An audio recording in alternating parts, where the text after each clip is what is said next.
Detalye sa biglaang pagkawala ni Vong Navarro sa It's Showtime, alamin natin.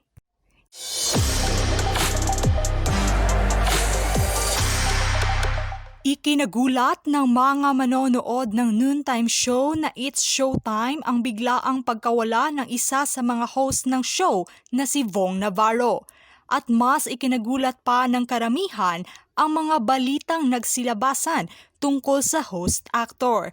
Kaya naman ating alamin kung ano ang nangyari.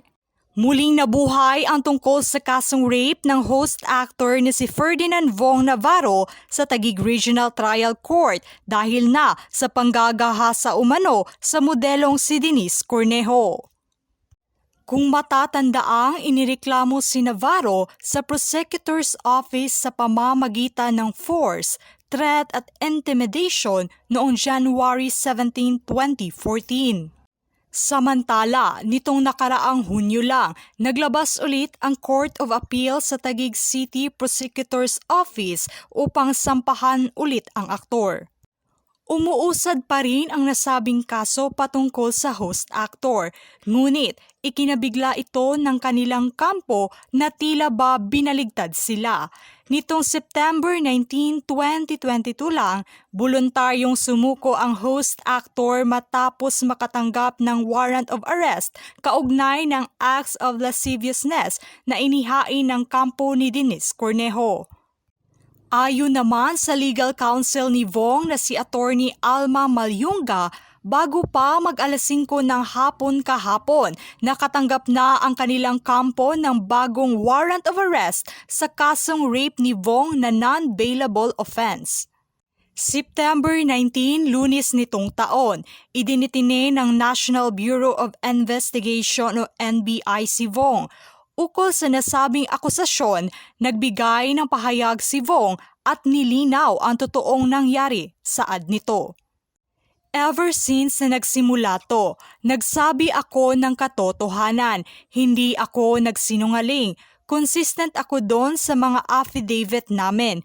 Kumbaga, lahat ikinuwento ko doon. Di ba paulit-ulit kong sinasabi, ang pagkakasala ko, ang kasalanan ko rito ay yung niloko ko yung girlfriend ko noon at ito na yung wife ko.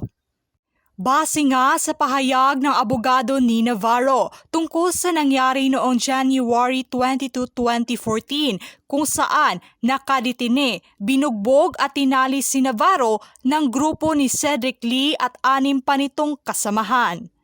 Base sa pahayag ni Cedric Lee noon na kanila umanong nirescue si Cornejo na nakita nilang hubot-hubad sa residential unit at Forbes Wood kung saan andon nga si Navarro. Makikita sa mga inilabas na CCTV footage si Cornejo sa loob ng elevator ilang minuto matapos pumunta si Navarro sa kanyang condo unit. Pahayag ng abogado ni Navarro na matapos itong pumasok sa elevator, ngumingiti pa si Denise kung makikita sa refleksyon na nagpapatunay lang na hindi ito biktima ng panggagahasa o attempted rape. Iginiit ni Navarro na ito ang totoong biktima ng crimes of serious illegal detention and grave coercion.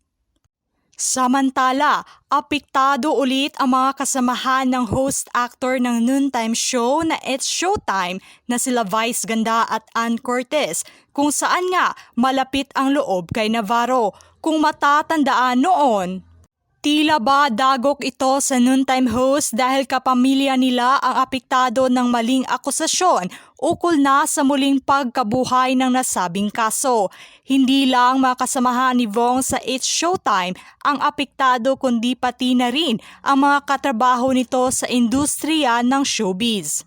Samantala, nakasaad naman sa nasabing arrest warrant ni Navarro na inisyu ni RTC Judge Laura Lee Cruz Datahan ng Branch 69 na may charge ang host-actor sa opensang rape ilalim sa Article 266-A Section 1 ng Revised Penal Code na amyenda ng Republic Act No. 8353. Sa pag-aresto nga kay Vong, gumamit ang arresting officer ng one body-worn camera at isang alternative recording device o minimum ng 2 devices. Inilabas ang nasabing arrest warrant laban kay Navarro dahil sa nakitaan ng Taguig City RTC noong September 15 ng probable cause si Navarro sa nasabing isinampang kaso ng kampo ni Cornejo. Kasama naman ni Navarro ang asawang si Tanya Bautista araw ng pagka-aresto nito. Tanong ng karamihan, ano nga ba ang ugnayan ni Navarro at Cornejo? Kung babalikan nga, pahayag ni Cornejo noon na nakilala niya si Navarro sa Makati City Mall noong 2011, panahon ng may endorser event ito sa isang shoe brand. Base kay Cornejo, kinuha umano ni Navarro ang telephone number nito galing sa staff member. Doon na umano tawag ng tawag si Vong sa kanya at nagtitext. Naging magkaibigan umano sila. At isang araw, binigyan niya ito ng permiso na dalawin ito sa kanyang condominium unit noong 2014. Umapila ng 3 criminal charges si Cornejo laban kay Navarro sa alegasyong rape at attempted rape. Pero hindi ito kinatigan ng Taguig City Prosecutor's Office. Nagsampa pa ito sa Department of Justice pero dininay pa rin ang apela nito. Kaya naman, nag-file ito ng petisyon sa Court of Appeals upang i-challenge ang resolusyon ng DOJ sa kaso. Nagpalabas naman ng positibong reaksyon ang kampo ni Navarro na mabibigyang linaw ang mga kasong isinampa laban sa kanya dahil base na nga sa Court of Appeals, hindi tamang venue ang preliminary investigation para madeterma ang pagiging inosente o pagiging guilty ng isang respondent sa isang kaso. Samantala, ang kaso ni Navarro laban kay Lee at Cornejo, pati na sa mga kasamahan nito sa kasong serious illegal detention ang prosecuted na sa korte samantalang kang Lee at Cornejo ang nakakonbekto na ng grave coercion. Dahil nga sa voluntaryong pagsuko ni Navarro sa nasabing warrant of arrest laban sa kanya na pansamantalang idinitene sa NBI, nakapagpiyansa naman ito ng halagang 36,000 pesos. Nilinaw naman ng NBI sa press conference Lunes ng hapon kahapon na voluntaryong sumuko sa mga otoridad si Navarro sa kustodiya ng NBI.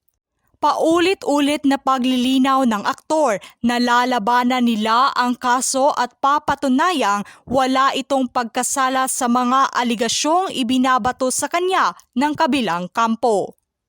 Marami naman ang nagbigay ng suporta sa host actor at naniniwalang biktima lamang ito at pinipirahan lamang umano ng kampo ng modelong si Cornejo at businessman na si Cedric Lee.